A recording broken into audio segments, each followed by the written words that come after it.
Welcome, everyone, to our National Town Hall. We're playing a little music for you. We can be fearless, bold, brave.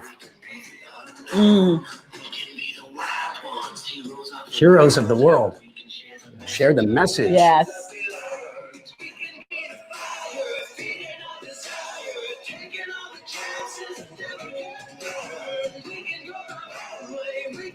New day. Nice. Whoa. Rise up. There's no stopping us now. We're awesome. taking on the world. That we are. Welcome. Yeah, so welcome back to another one of our national town halls. Today we're going to be talking about veterans and first responders. We're blessed to have Dr. Greg Milburn here with us today, and obviously Carla Ballard, my running mate.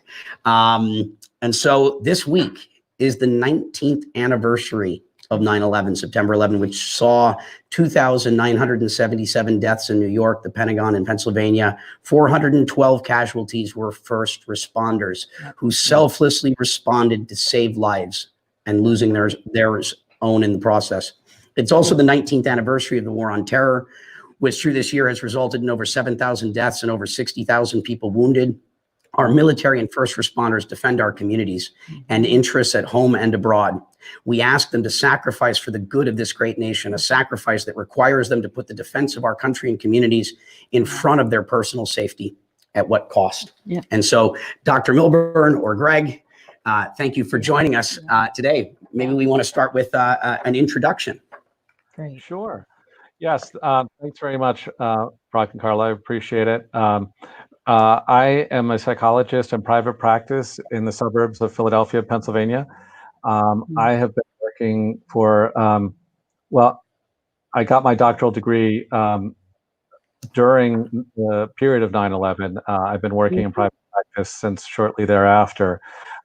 Prior to going to graduate school, I did serve in the United States Army, where I was stationed in El Paso, Texas, and I did some schooling in Benning and Knox, and then I went over to Bitburg Air Base in Germany and served for a year or two before coming back.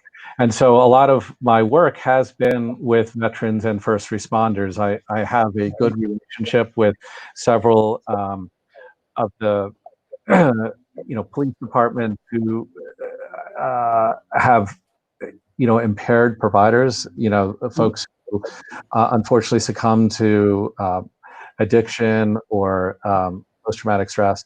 And so that has been a part of my practice for many of the last dozen years or so.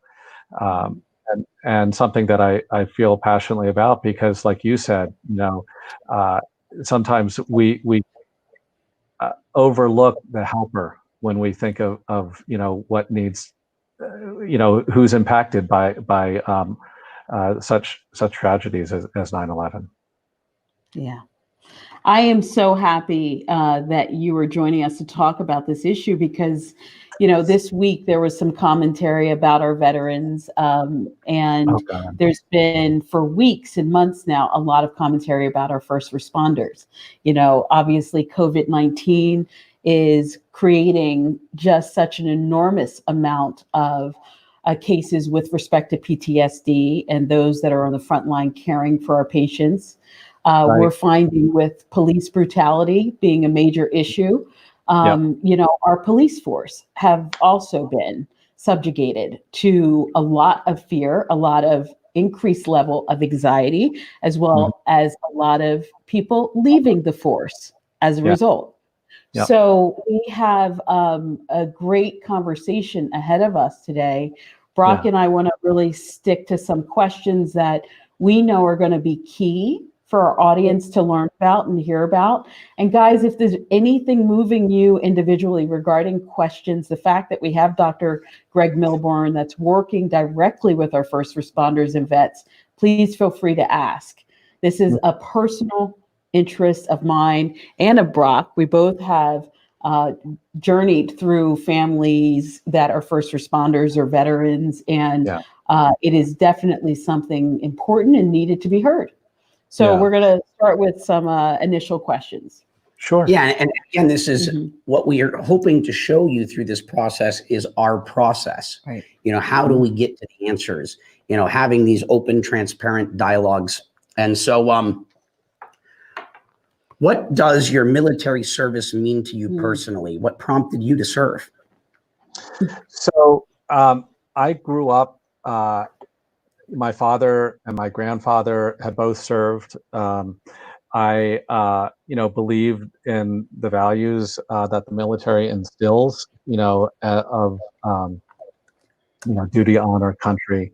I thought it was a noble and worthy cause to devote myself to, and I had received a congressional nomination to a service academy and considered going that route, but wound up going to a private college and doing the ROTC route.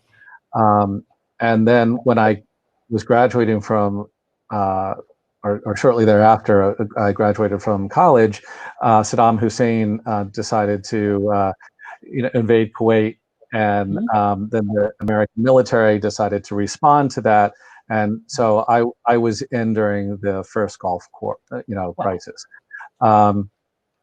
and I did not see combat. I thankfully have not fired a weapon outside of training, but I have both in uniform and since in civilian life worked with people who have been traumatized by that and other conflictual events. And what we don't recognize is when a trauma happens, there's the trauma of the moment, right? You talked in your introduction, Brock, on 9/11, right? And how many thousands of people died in 9/11. But I unfortunately worked with one of the first responders, a few years back, who was there in the towers as people were jumping. And I'm not going to go into details because it still roils my stomach to hear about his experience. And he succumbed to that. He eventually took his own life. Wow. So the trauma of an event doesn't end when the event ends. And I think it's important for all of us to be mindful of the long and difficult legacy that trauma can leave in people's lives. We're going to be focused today on military and first responder traumas, but Carla, I'm sure you unfortunately probably know girlfriends who have been subject to sexual trauma, and all of those traumas leave legacy that impact lives and families. And I hope that we can be more cognizant of those impacts and mindful of ways to treat one another with greater respect. That's one of the things I don't like about the current situation, right? Yeah, well, that's to say the least. But I'm glad that you opened up the understanding that as we're talking about this, it absolutely can correspond with trauma as it relates to rape and abuse. And it also, when you're talking about in underserved communities as well, there is massive trauma when it comes to gun violence. That we see in all of our neighborhoods. And this is a week because we are honoring our vets and our first responders, that we want to talk about the particular challenges and journeys that our veterans and our police officers and firefighters have to go through. So question for you, now, what prompted you to then go ahead and become a psychologist after serving? So I realized that I was not a lifer, and that the Army was a helpful part of my journey, but was not going to be my journey. And so then I lived and worked overseas in, believe it or not, the Soviet Union and subsequently Russia, and so Wow. I do speak Russian and lived there for several years. And what I enjoyed about my experiences there was the interactions that I had with people and the connections that I made, because at that time the country was imploding, it was falling apart. The currency was not too different from the Weimar Republic. It was inflation was through the roof. I was sheltered by that because I had hard currency. I had dollars. Mhm. But I really enjoyed the connections I was making with people and the ability for meaningful dialogue to change the trajectory of people's lives and help improve hardship and adversity.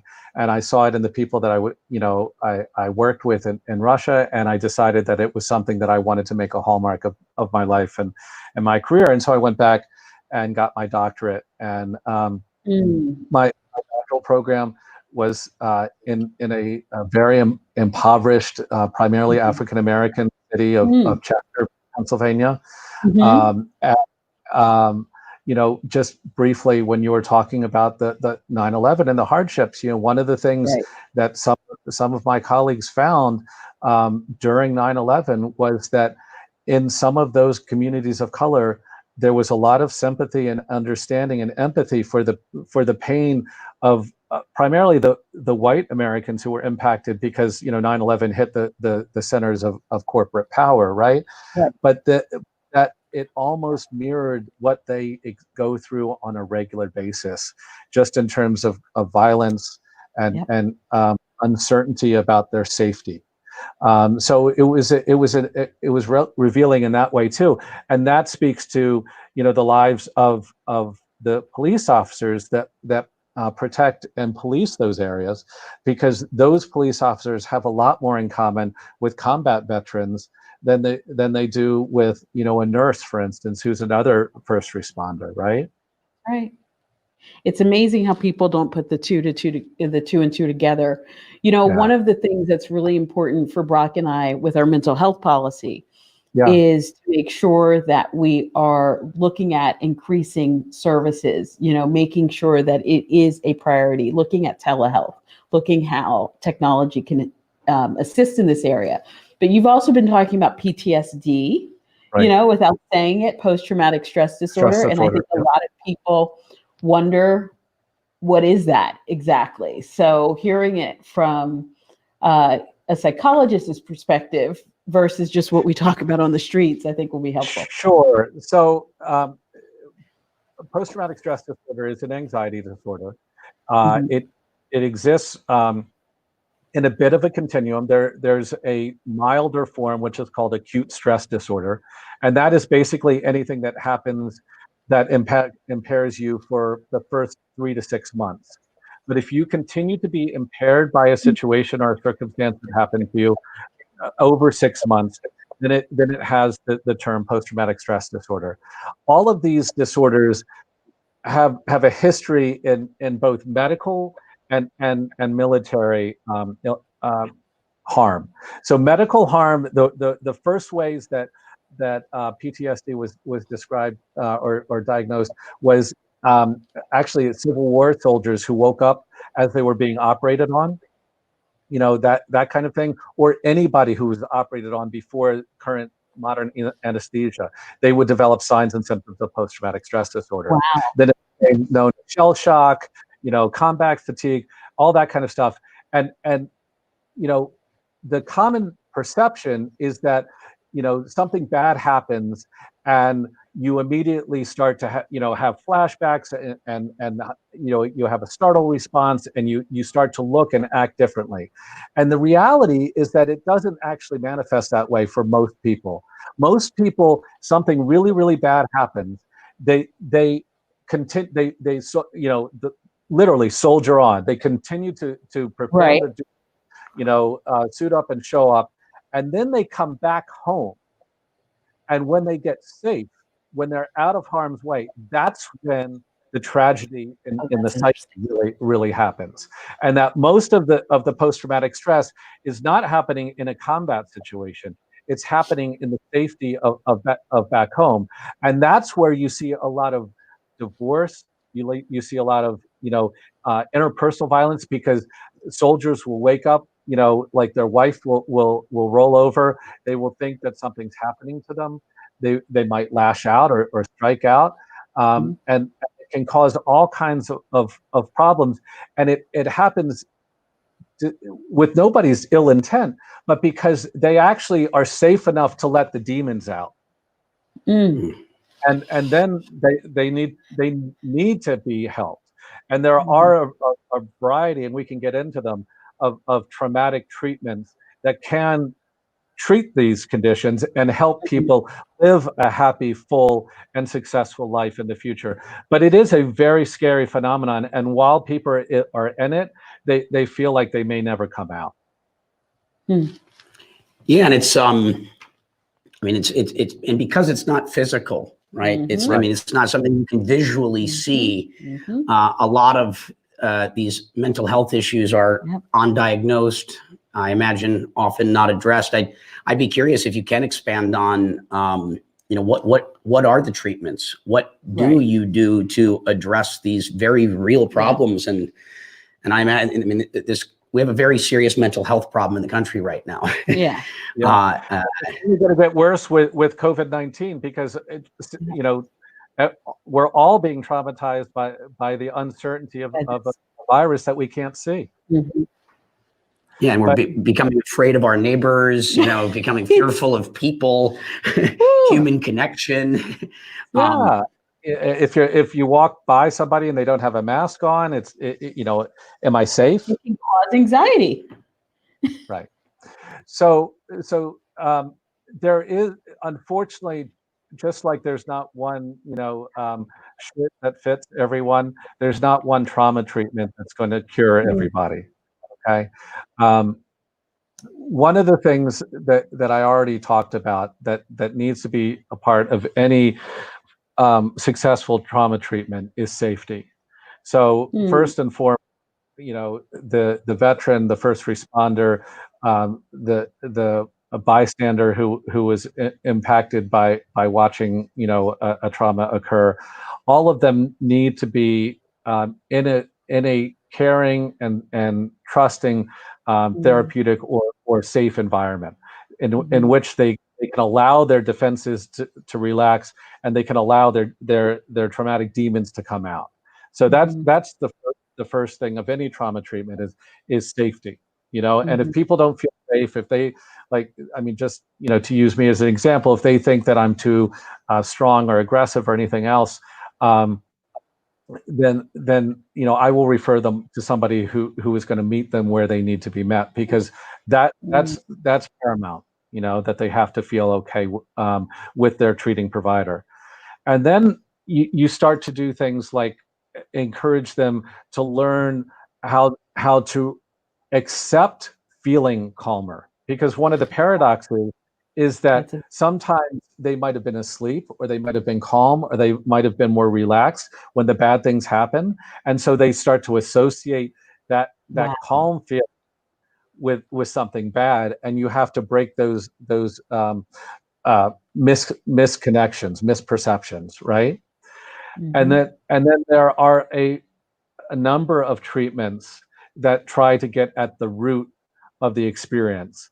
One is an exposure therapy, where you try and get as close to that experience while recognizing that you're still okay. And there are different ways of doing that. And I can go into more detail as you'd like. Well, it's interesting. I think sometimes people also wonder, is there a difference in PTSD as it relates to first responder versus veterans? So, and sometimes the treatments and even the policies pieces, which we'll get into in a second, Sure. are impacted, right? In the service provided. Yes. I mean, I would say that the underlying condition of post-traumatic stress, while it impacts everybody somewhat differently, there's not, if you take somebody out of uniform whether it be a military uniform, a police uniform, or Mhm. a nurse or first responder in EMT's uniform. Mhm. I'm not going to be able to tell exactly, what the difference is in their trauma just by looking at them or even talking to them, except by the way they were engaged or involved in the traumatic experience. Okay, Mhm. the underlying experience and what they have. So they're gonna typically have disturbed sleep. They're going to have an exaggerated startle response. They might have difficulty with their digestion and appetite, upset stomach, things like that, excessive irritability, or anger. There's a lot of ways in which the PTSD comes out commonly across circumstances. Mhm. Well, I think it's important for us now to talk about some of the challenges as a professional in this field that Right. you're seeing, right? And now start to go into maybe ways where policies potentially could be created to assist that are not on the table right now. Yeah, um, I think that first and foremost, as a society, I think we don't. I think we pay more lip service and don't really acknowledge the strength that it takes to recognize your insecurities or your problems. Mhm. That as a society we tend to be very male dominated, and things that you'll hear, teachers and parents tell their boys is, suck it up, don't cry, and what that does is it causes people to stuff down feelings and not let them out, and then they can come out, and it can come out as physical illness. It can come out as emotional illness. It can come out as sleep disturbance. So I think, one of the things that we need to do as leaders in society is recognize that it's not weakness to say, hey, I'm having a tough time. It's strength. I think that's an important part of the dialogue that often gets missed. I cry, for the record. I knew Brock was going to say something about this because I would say that you have always been, in many cases, somebody that's been very connected to your sensitivity, right? And I don't know if many of our first responders or veterans are even given that space. Right. So what can happen if one doesn't feel safe enough to let those emotions out is that they feel broken or wrong, and that the, if that builds up for too long, it can lead you to feel like I can't exist in this world, and that's why 22 veterans or military members a day are are are killing themselves. I mean, that's a huge number of people. Mhm. Every Mhm. single we're losing people who have served this nation in valor and glory. They are not suckers. They are not losers. Heroes.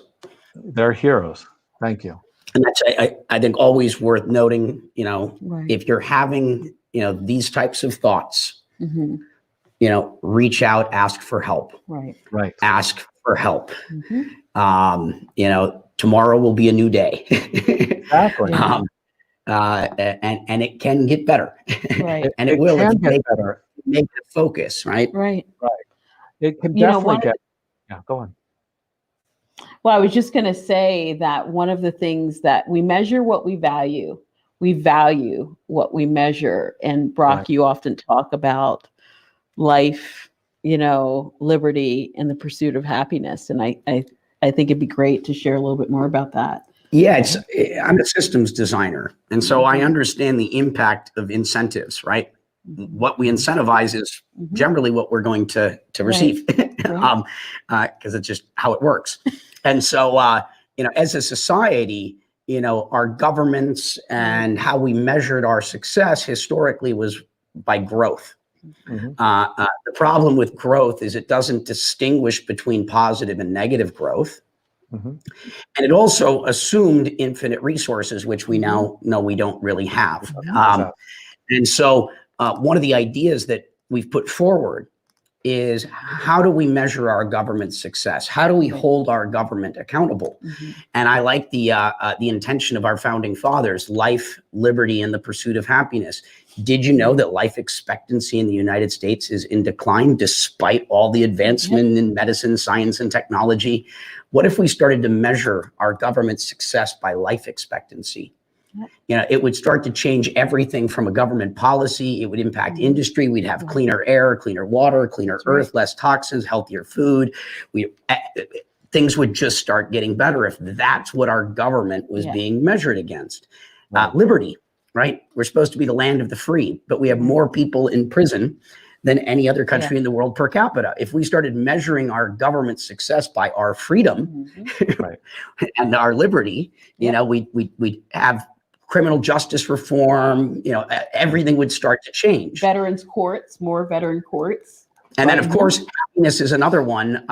Bhutan, for example, that Right. country measures its success by the happiness of its people, gross national happiness. So Right. I'm putting forth an idea saying, let's start measuring, you know, our government and, you know, by life, liberty, and happiness Mhm. as another set of metrics Yep. to create incentives that will lead to those things, Right. which I think were kind of some of the original intentions for this nation. Right. And it's always important to remember the future is what we make it. Mhm. If we held our Right. government to account by these metrics, Right. they would start to behave accordingly. What do we want to incent? And I'm recommending, you know, upgrading the operating system of the United States of America, you know, America 2.0. Mhm. Yeah. And I think that these are some of the big game-changing ideas that, Yeah. Right. like, this is how do you solve problems at the root level, right? This is Right. getting down to, you know, the basics, Right. and then everything. That's the foundation that everything is built on top of. Yeah. Yeah. I mean, I also think that we need to continue to support the creation in both graduate programs and education across the country in understanding what trauma looks like, because I do think it can be misdiagnosed. You know, I think that some doctors and nurses with no ill intention sometimes see treatment resistance as problematic, when it's really that the person has been traumatized and doesn't know what they need, you know, and so therefore is somehow, you know, missing the help that's being offered to them. So, you know, I think there can be a greater national dialogue around, you know, trauma in its many manifestations, and that we could do a better job of educating both the professionals as well as the population as to, you know, when somebody, you know, acts in what seems to be an irrational way, that there can be a backstory to that, you know, Yeah. and how important it is to not fly off the handle without understanding or being a little bit more patient. And quite honestly, you know, to your point about capitalism, sometimes we're so quick and impulsive to try and make a buck or do the, you know, get to the next deal, that we're not always mindful of how important it is to slow down and pause and cherish some of the interactions that we're having with people, right? Yeah, I think the word that comes to mind is compassion, right? Mm. Yeah. More Yeah. compassion, more Yep. patience, more, you know, understanding. You know, Yeah. we all have our struggles, every single one of us. Yeah. Yeah. Yeah. And Yeah. just because somebody looks different doesn't make them a loser or a sucker. Right. You know, we often talk about putting less dollars necessarily in privatization of prisons, but more dollars into mental health, right? More. Oh my God. I mean, the amount of, Mhm. yeah, sorry. No, please go, Dr. Miller. No, I mean, just the amount of, I mean, it's $30,000 to $60,000 a prisoner that we pay per annum to keep somebody locked up. You know, what could we do to our society if we started investing that money in rehabs and and life skills programs for people who are coming out and transitioning. Like, I mean, one of the challenges, when you come out of a combat situation, is you can't just put on a suit and walk to, into a job interview and get a job. Like, there has to be a process of deconditioning from that trauma and reintegrating. I mean, that was the big thing that happened in Vietnam, right? People came off playing from Vietnam and like literally out of the jungle and into angry crowds of people berating them for trying to serve their country. And many of those men and women, mostly men, were forever, hurt by that. Yeah, as I like to say, I don't think that we have a resource problem in this country. We have a resource allocation problem. We can reallocate funds and use it differently. I mean, victimless crimes, the war on drugs, just look at the money that we spend on the war on drugs. If someone is only harming themselves and has an addiction problem, that's a mental health issue, not a criminal justice issue, in my opinion. And if we could take that same money, apply it to mental health, I mean, we could apply half of it to human trafficking, an issue that barely gets discussed. And every one of the children who are trafficked are traumatized. Well, speaking of that, it was interesting because you talked about the transition, right, of our veterans into some type of program. We know that there is a transition assistance program right now at the VA. Whether or not we feel like it's as effective as it could be is another question. But it's also important for us to look at the skills that our veterans are coming back with and how many can be allocated to things like sex trafficking, human trafficking. I mean, Navy operational SEALs have a lot of things going on in that world. And I just think, we could spend much more effort around matching skills with our veterans so that they can have a new mission when they get back off the field. Yeah, and it's not just our veterans, right? Technology is changing, the world. It's changing the landscape of our of jobs, and what this decade is going to be a big deal. I mean, we've got artificial intelligence coming online, and so figuring out how to reskill and retrain and equip people for an ever-changing world. That this is something that we're going to need, like, nationally. How do we, how do we continue to have an effective education for everyone? And it's not just the kids, right? We're going to need to figure out how to, the world of the landscape of work is changing. I mean, there's 3.5 million truck drivers in the United States. Driverless trucks are on the road already. This is not like science fiction 30 years from now. It's happening decade. And service jobs, but it's not, it's affecting everyone, stockbrokers, surgeons, and how are we going to give the American people the space that they need to breathe and to figure out what they're going to do with the rest of their lives. I think if we do this correctly, we're going to end up with a renaissance, because remember, technology is amoral. It's not good or bad. It's how we use it that matters. And I think that we need visionary leadership that understands, that has their finger on the pulse to navigate this challenging but opportunistic road ahead. And reskilling and training is paramount. Yeah, and the other thing that I think is really important when we're talking about trauma is trauma is an inflection point in one's life. So I was going in this direction, and something traumatic happened, and I have to adjust, and I have to go in a different direction. Okay. That doesn't necessarily mean that everything that happens after that trauma is bad, or that I'm bad because I experienced that trauma. And there's a phenomenon of post-traumatic growth, and again and it's love this. Wow, that's amazing.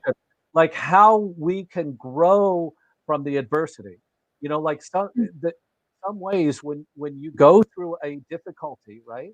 You burn off a little bit of what you were before, and you avail yourself of something that you never knew you possessed, right?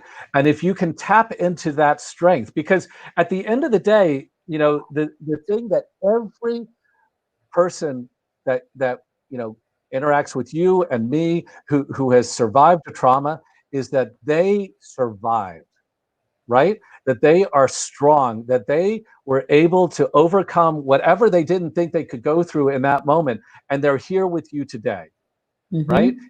Part of them still feels stuck in that past. They are here, and if they can really tap into that and own their strength and recognize their resilience and grow from their adversity, they have so much more to give because of what they can. That's fantastic.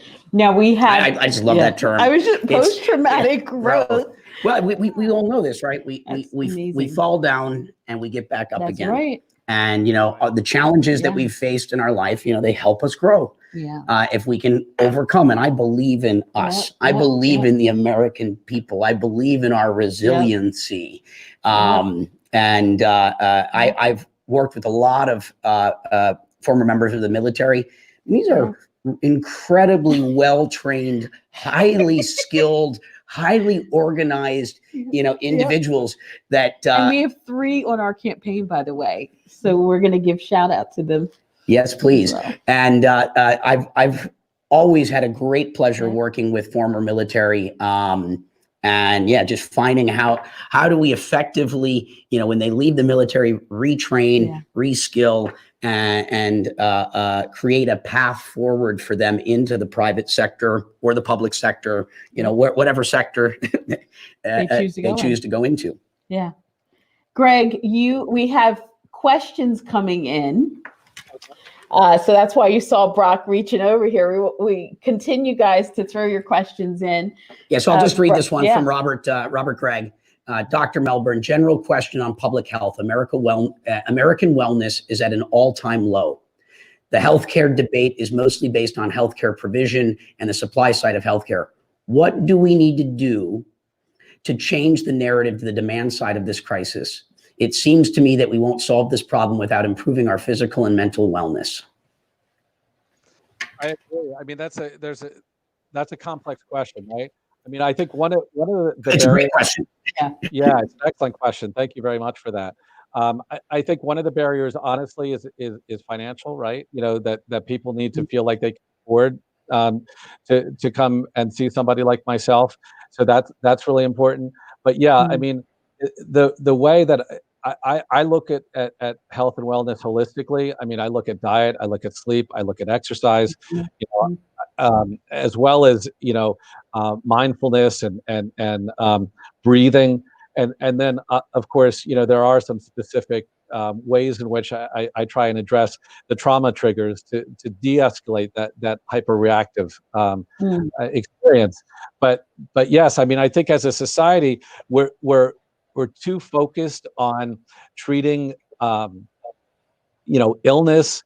We're too focused on diabetes and heart disease and obesity, and all 3 of those conditions share common roots.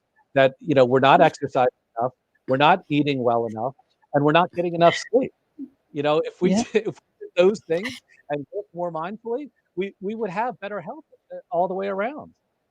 Yeah, preventative medicine. And back to resources. I mean, the amount of money that we spend, treating these problems versus preventing these problems to begin with, and just that education. You are what you eat. Right?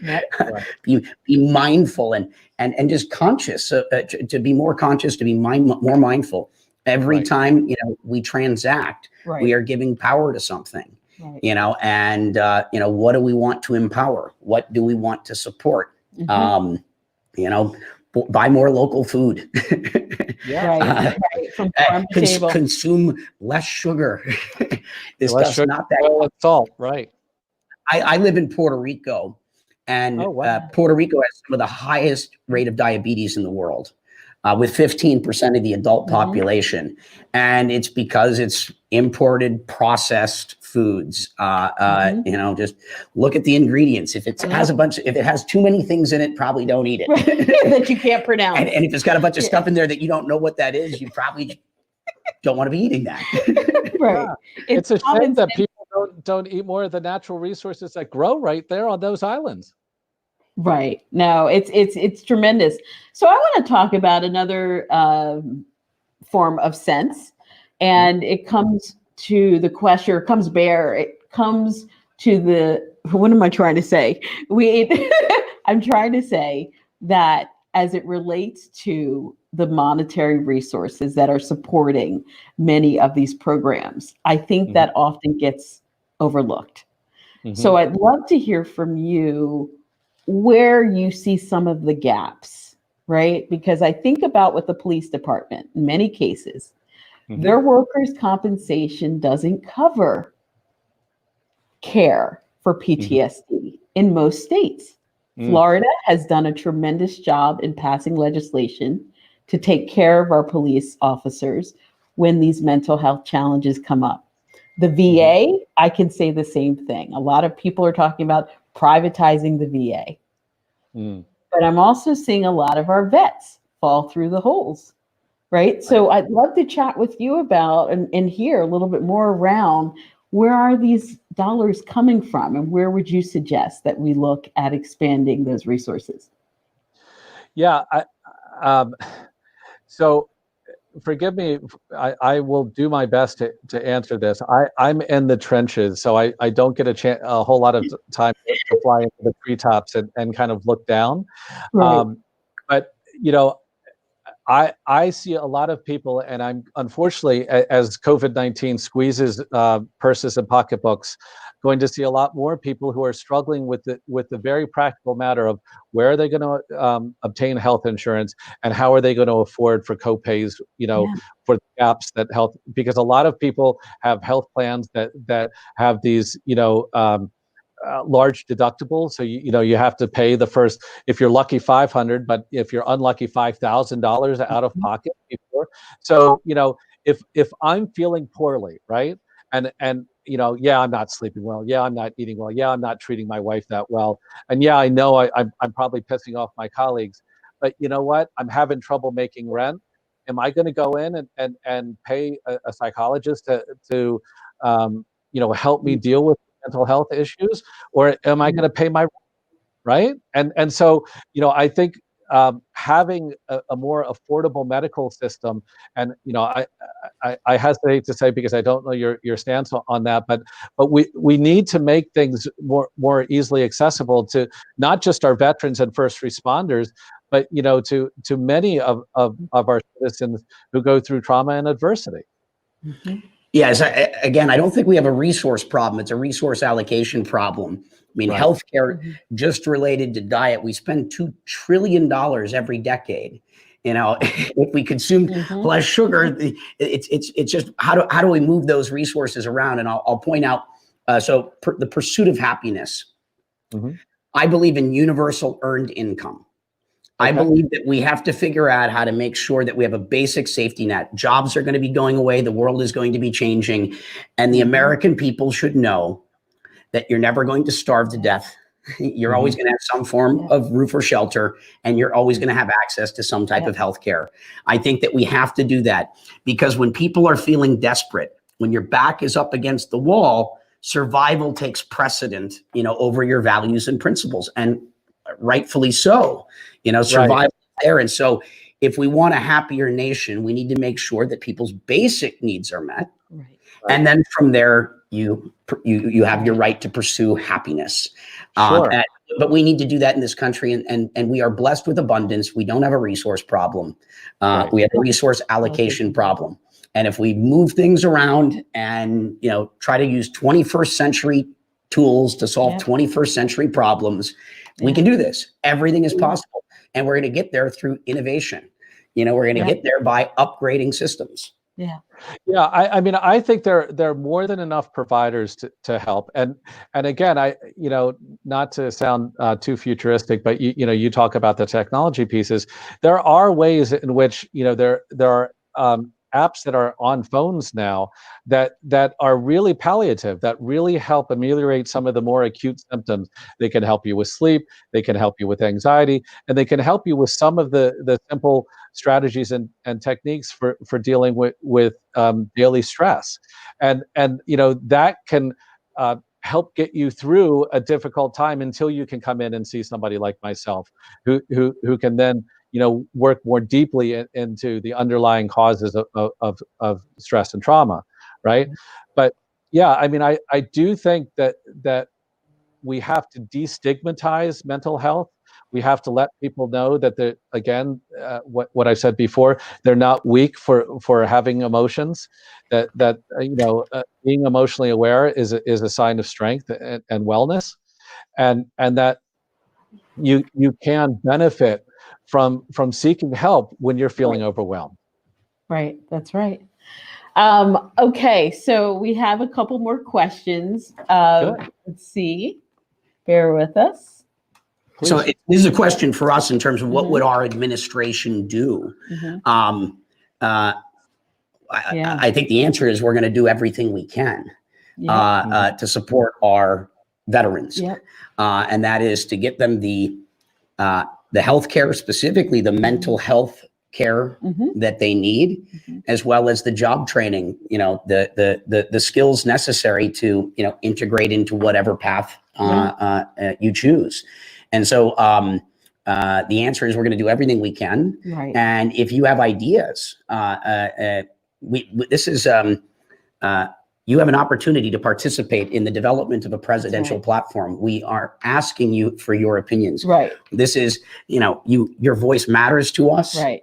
And this is a co-creation. This is a collaborative event, which is why we hold these town halls, because we want to hear from you. I think we're leaving this sort of age of media and government talking down to us, telling us what to do, sometimes even what to think. And we are entering this new era of collaboration, participation, and co-creating solutions together. Yeah, the future is going to happen to us, or it's going to happen with us. Right. Let's create a future we all want to live in. And your participation matters. And that also means participating in the election process. Right. Over 40% of eligible voters aren't voting. Get it out, right? If you're not happy with the world that we're currently living in, do something about it by participating. I love this question, Brock, because it has to do with the incarceration and homelessness of our veterans. As you said, Dr. Milbourne, that many of our vets, because of the mental health challenges that come up because of service-connected trauma, will often find themselves going and journeying through incidents in their life that cause them to be up against law enforcement. Now, they signed up to serve our country. The last thing they're thinking about doing with intention is to be against the law. Right. And so the good news is we at least have DOJ that's created Veterans Court, which is a tool right now, I believe, that needs a little bit of improvement.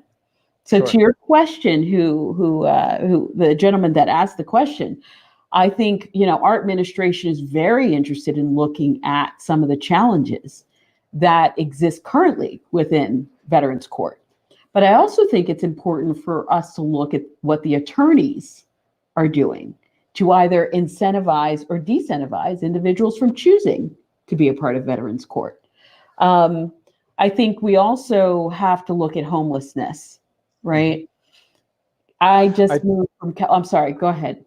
No. I was just going to say, as part of the holistic approach, I would also encourage, we're talking about police reform and police brutality is a topic of discussion today, and a lot of it gets back to training and understanding, right? And understanding what you're seeing, like what may look like aggression may in fact be fear, right? And so sometimes police officers, not maliciously, but through lack of knowledge, will misinterpret somebody's behavior in ways that cause them to become incarcerated and in the system. And paradoxically, some veterans, because not everybody is well plugged into the VA resources, because the VA, unfortunately, and this is something I hope you will address, it is underfunded for its mandate for the number of veterans getting discharged. There isn't enough resources to adequately treat everybody out there. I think it's gotten better, but I don't think we're there yet.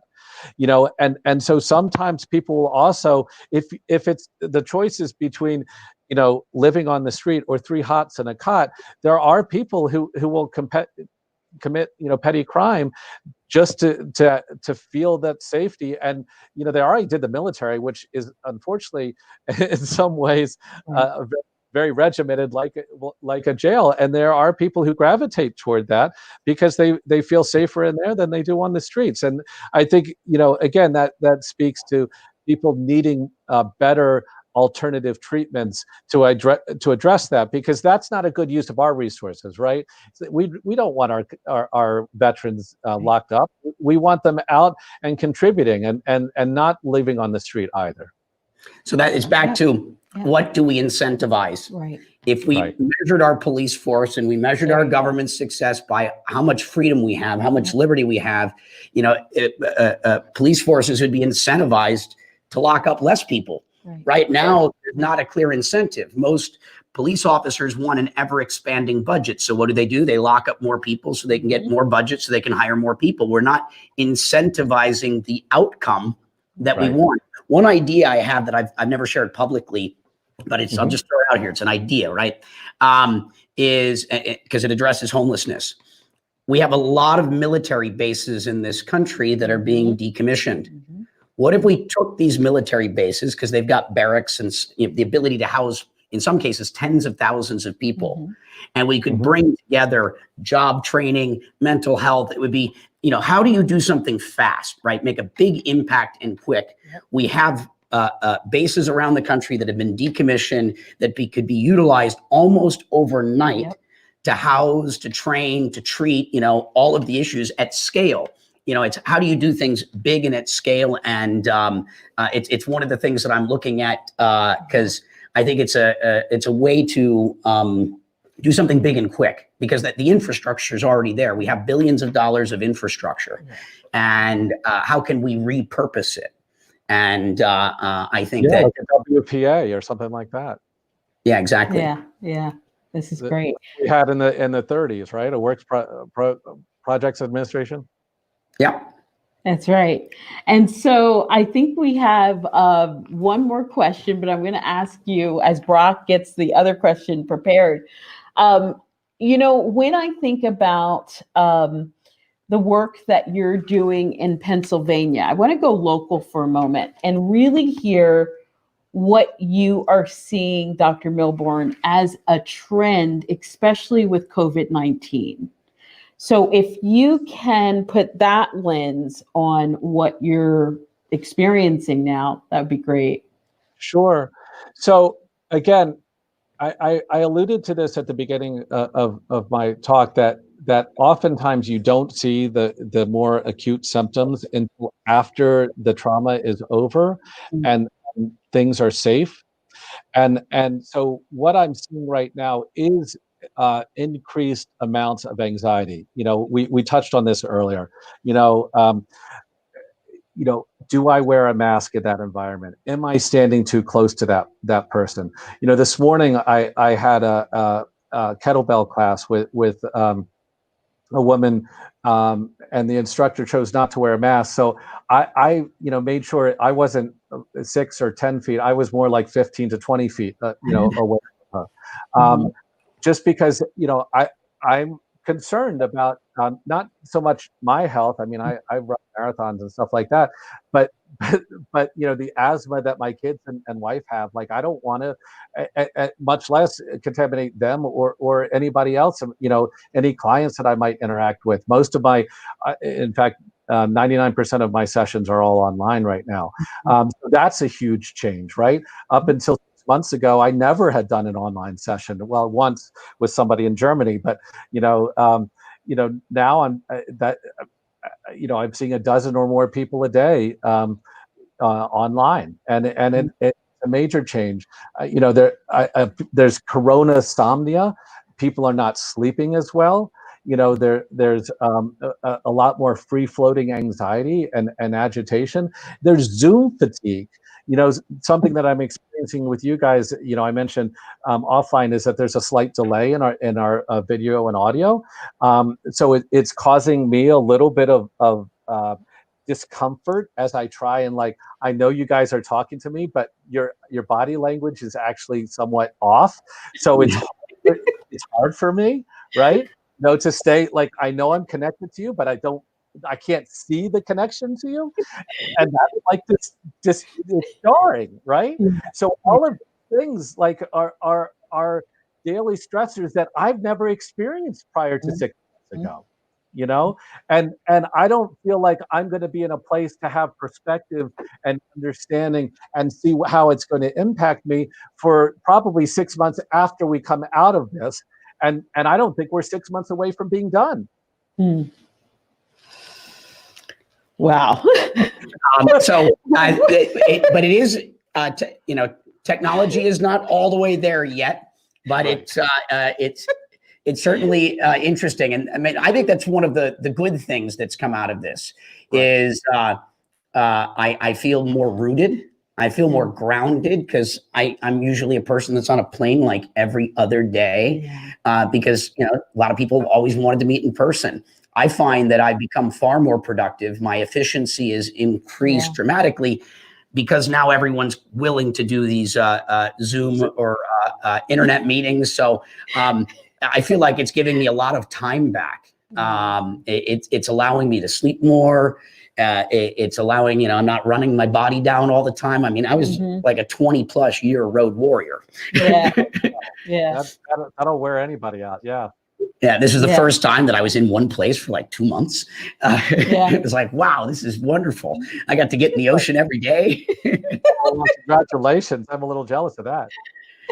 Yeah, well, if ever you want to come down to visit in Puerto Rico, it's a nice place to visit in the winter, especially. Well, once the flights resume, I'll be there. Good. Well, we only have a few minutes left, and I would love to see if you have a question for us, and what are some of the things that we're thinking about doing. Yeah, well, I guess I'm curious to hear what prompted you to choose Veterans Health and First Responders Health as something to highlight in your campaign. Is there a story or a connection that speaks to you that made this a priority for you today? Yes, I'm going to let Carla answer most of it, but we are big believers, in our military, in our police, in our first responders. And it's a very relevant conversation right now, but it's also one that's near and dear and hits very close to home for Carla. And, we have our, call it respective, highest priorities. This is one that I am enthusiastic and fully behind to support in every way I can. But this is a very real, issue in Carla's life. And I'm here to support her as my running mate in the same way that she's here to support me in the things that I deem to be important priorities for our country. And so, Carla, I think that this is a very personal story for you. Yeah, it is. And thank you for asking that. I ended up, I am the daughter of a Purple Heart military Marine and veteran who transitioned. And I am the granddaughter of a World War II U.S. Air Force veteran. I'm the niece of a Vietnam War veteran. And I am the sister of a Gulf War veteran, Purple Heart Army Ranger. And also my my grandfather was the first Black chief inspector of the Philadelphia Police Department. My father was a police officer, and so was my brother. And so I have a personal relationship, being a caregiver, also a wife of a U.S. Air Force veteran.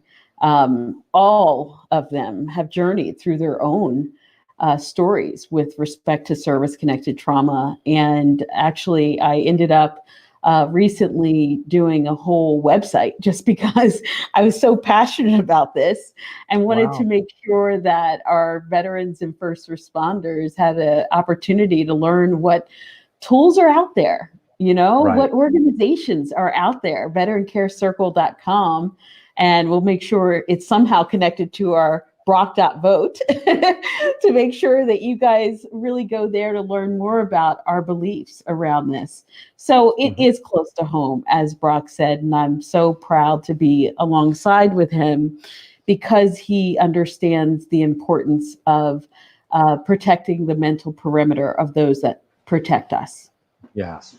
Yeah, Right. we honor our current and Yeah. former military and first responders.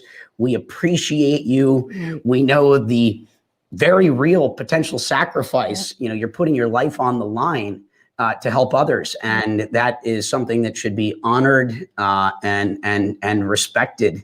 And so we are here to honor you. Yeah. And thank you to everyone, and thank you, Doctor, for joining us today. Mental health is a very real issue in this country. Yeah. One of the biggest issues, especially in light of everything that's happening with this pandemic. And we want a healthy America. We want a mentally sound America. We have a vision for Mindful politics. and Right? and you'll also see we don't, everything we talk about, even though we're talking about very challenging issues, we approach it with light. We approach it with positivity, right? Talking about solutions to problems. I believe we need more visionary leaders in this country that are talking in ways that inspire, educate, inform, solution-oriented, unified. This country feels very, very divided right now. We need to find harmony and unity and bring America together again. I'm all for that. All right. Thank you everyone for tuning in. Thank you, Doctor. Thank you, Carla. We'll talk to you soon. Okay, thanks. Bye-bye.